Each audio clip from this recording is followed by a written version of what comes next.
What up, peoples? So, I decided to change it up today. It's a lot going on. People worried about a lot of things. We all need a little bit of positivity. People don't know whether their jobs are going to be there when this is all over. The stock market is down. People are dying. It's not in mass numbers, thankfully. I mean, every death means something. But in this time, I was sitting down and I was thinking, you know what? I could complain. I can be mad. But you know what? We're all getting a chance to relax all at the same time. How often does that happen? How often do people get an opportunity to really sit down and really relax and really just chill? People don't talk anymore. I've actually been talking to some more people. Some of it is via text. Some of it is actual conversations, but having conversations. I've noticed that even the conversations I've had with people online, not as toxic as it normally is. Maybe some good things can come out of this.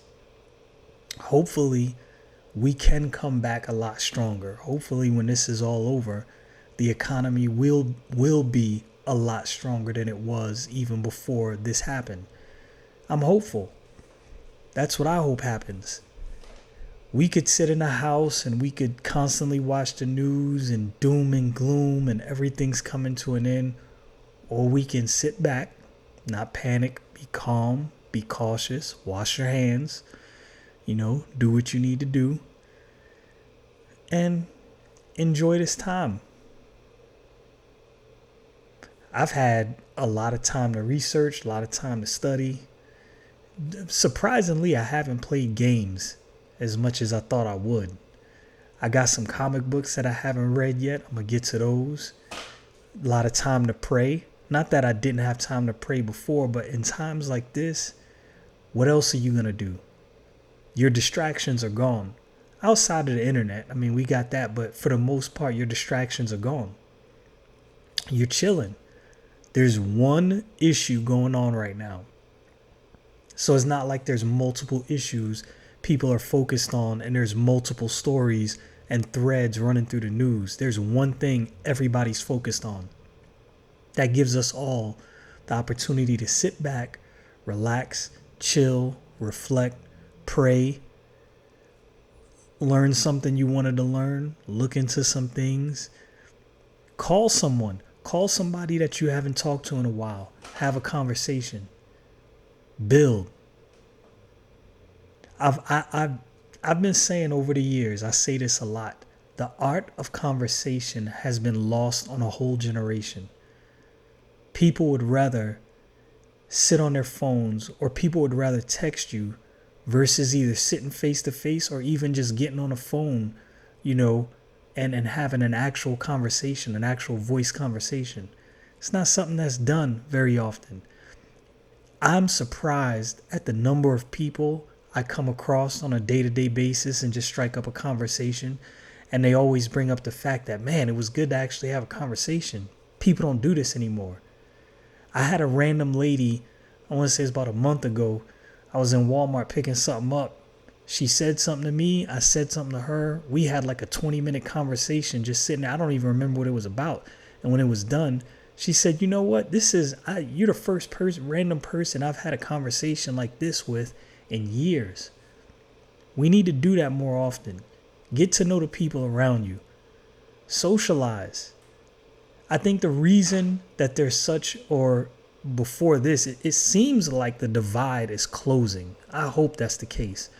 But I think one of the things that fostered or perpetuated the divide that we have in this country before this is people don't talk. Right? The more you talk, the more you can understand a person's viewpoint. Imagine you have a friend and your friend has a viewpoint that you don't understand, but because that's your friend, you actually sit down and say, well, let me see where he's coming from. I don't agree with him, but let me sit down and see where he's coming from.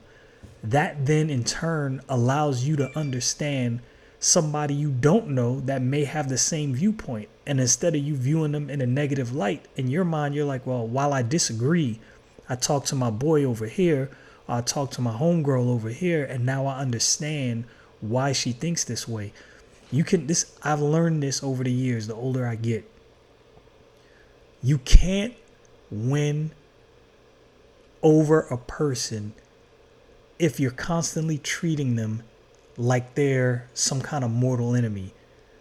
When you have a debate, if you think people have the incorrect viewpoints when it comes to, let's say, the Constitution or spirituality or the Bible or any kind of belief, you won't win that person over if it's a constant battle between your side and their side. How you win a person over is when you have an actual conversation like, hey, I understand you think that way. Let me explain to you why I think this way. I don't hate you, but this is what I think. It's an easier way to win people over. I gotta give this brother credit for this. Maj Toure. If you don't follow him, I highly suggest you follow him. But he said something one time. He's a Second Amendment advocate, and he was talking about helping someone who was anti-gun to understand where he was coming from. And one of the things he said is, we're all in this together. We're all Americans. It's not us versus them. You believe one thing. I personally believe you're wrong, but let me help you and let me impart to you some info. Maybe you might agree, maybe you won't. The thing is, I think you can have a much better understanding, and we won't have so much division if we actually talk more. So maybe out of all of this chaos, maybe this is what will come, and maybe the country will actually be stronger. Stay frosty, people.